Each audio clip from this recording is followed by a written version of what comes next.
Travis Fowler, Harkwriter, Four Corner Post, bringing you another edition of Best Wrestling Show of the Week. And I'm going to do something just a little bit different this week.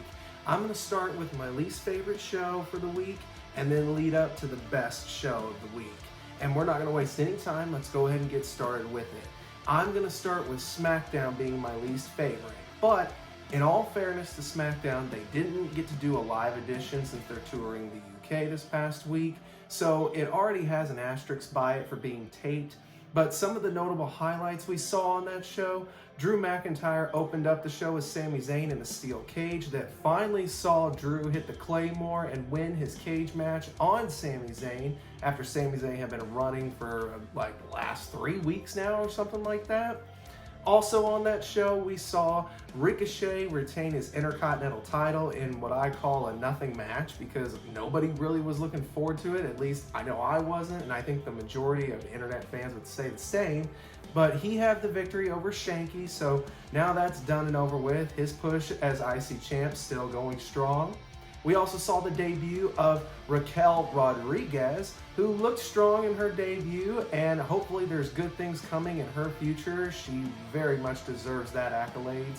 We also saw a Beat the Clock challenge with Ronda Rousey and Charlotte Flair going against opponents of each's choosing.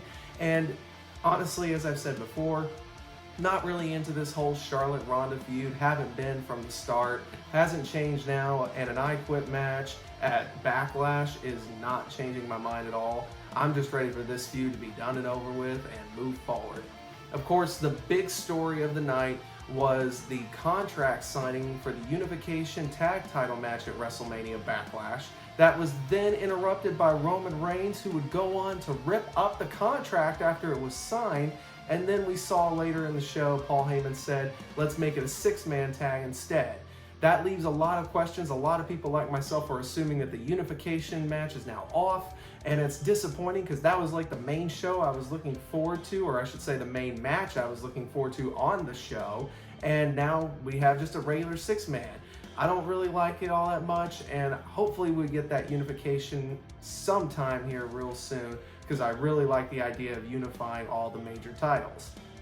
Now, let's move forward to the next show, that is Impact Wrestling. I love Impact, I love what they've been doing, but this week they get the number 3 slot. They had a lot of good continuation coming off of their Rebellion pay-per-view. They opened up with a tag match that involved the returning Briscoes, and I'm stoked for that. I love the Briscoes as a tag team, and they took on Heath and Rhino, all of which was leading towards an eventual match with Violent by Design, which I believe is now going to take place at the Under Siege event next Saturday, or as of this recording, this upcoming Saturday. And I kind of look forward to it because I'd like to see the Briscoes walk away as Impact Tag Champions. We also saw on that show, Honor No More is continuing their dominance as they defeated the Motor City Machine Guns and Speedball Mike Bailey. There's also like a little story between Speedball and the Guns, which I think is really fun. But they're also continuing the Bullet Club storyline with Honor No More, and I love it. That's leading to a faction warfare, and I believe it's already been announced for Under Siege as well. A 5-on-5 BC versus Honor No More matchup. It's El Phantasmo, the Good Brothers, Chris Bay and Jay White taking on Honor No More's Eddie Edwards, Kenny King, OGK, and Vincent. And I cannot wait to see that take place. Also, the last note for that was the rematch for the Impact World Championship, where we saw Josh Alexander retain his championship in a very good match against Moose. I love how they built him up over the last 6 months. They did a great job building anticipation for their eventual clash and Josh's retention of the Impact World title. And they ended it by having Ishii come out to say he's challenging Josh Alexander. And honestly, that should be a fun match at Under Siege as well. We move on to the runner-up, which this week is AEW Dynamite. They started off strong with the FTR Clash match, and it was a really fun match to start, followed by CM Punk coming off commentary and saying that he is officially challenging Adam Page for the AEW Championship at Double or Nothing. We'll see where this goes. Not really looking forward much to that, but they still have a few weeks to build for that, so we'll see what happens. The Jericho Appreciation Society continued their run over Eddie Kingston and Santana Ortiz, where we eventually saw the confrontation verbally between them in the ring that then led to a fireball in the face of Eddie Kingston. So that's kind of fun. I love this whole sports entertainers versus wrestlers vibe that they're doing. This week also was like a huge week for returns. Like we mentioned, the Briscoes to Impact. Well, this week, Rey Fenix returned to reform Death Triangle, continuing their story with House of Black. They're really building up their trios division, it looks like. Maybe this is a sign of the Ring of Honor 6-man tag titles coming back, or maybe AEW trios tag titles are coming. We'll see, because also in that same vein, the BCC, Blackpool Combat Club, which has been really fun, continues their dominance as well. There's just so many questions as to what's going to go forward next, and I'm here for every single bit of it. And this week was highlighted by their ladder match, which I'm putting it at the runner-up slot for this week because there was a lot of things that actually were great about AEW. This unfortunately wasn't one of them. Yes, the match overall was good, but I'm tired of the ladder match now. This is like the second or third ladder match within, a 4-month time span? And honestly, that's a little bit overkill at this point. Just like them overusing blood is kind of a moot point at this moment. Sammy Guevara did this death-defying stunt off the ladder, which resulted in him getting injured in some form or fashion. To me, it looked like he had a concussion, but he competed over the weekend, so seemingly he looks fine. But Scorpio Sky would climb the ladder and retain, I guess he would regain, not retain, the TNT Championship. And then they had a nice little stare down with his former SCU tag partner, Frankie Kazarian, as I guess Kazarian is the #1 contender for the TNT title, so an eventual clash is there.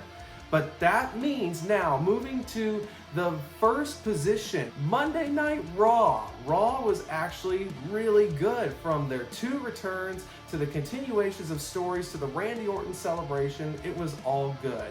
The segment starting off the show where everybody was at ringside that then led to the 8-man tag main event was really good, and it also had like an RKO spot fest in it, which was pretty fun. We also saw Bianca Belair retain her women's title over Sonya Deville. Thank God that's done and over with. Really wasn't all that thrilled for it, but they got it out of the way, so that was cool. Becky Lynch comes out to cut a promo, and all of a sudden here comes Asuka, the return of Asuka, and it was a really good way to kind of, I guess, build up a story that really you could argue started back when she forfeited the Raw title to Asuka, back when she announced her pregnancy. So that's cool that they're continuing on and putting Asuka right back into a main event slot. We also saw the return of Mustafa Ali, and he took on The Miz in a return matchup where he picked up the victory. They also teased during the Miz show, the Miz's TV talk show segment, Miz TV, that Theory and Ali could face each other for the US title, which I think would be a really fun thing to witness. But at the end of Ali's match, Ciampa came out and attacked Ali, making the heel turn. So it's really interesting to see how they're going to take the US title from this point and who's all going to be involved in it. I'm really interested to see how that goes. And then we saw the official announcement of Edge's new faction name as Damian Priest picked up a victory over Finn Balor. This was the first victory for the newly incarnated Judgment Day. It's kind of fun how he had the little scale in his original promo when he was talking to AJ Styles, which was the playoff of a poster of Edge and the scale, which also just happened to be for the Judgment Day pay-per-view, and it's kind of all coming together. So really fun there. I look forward to seeing what Judgment Day and who joins them going forward. Now that was my pick for Best Wrestling Show of the Week. Who did you think had the best wrestling show? Do you agree with me, or do you think one of the other 3 had the better show? Let me know down in the comments below. Also, if you're new to the channel, make sure you subscribe to our video, and then also make sure that you like the video in case you haven't already. And after you share this bad boy, make sure you hit your little bell there so that you're notified any single time we have a new video uploaded to the channel. As always, I'm Travis Fowler, Harkwriter. I will see you again next week for another edition of Best Wrestling Show.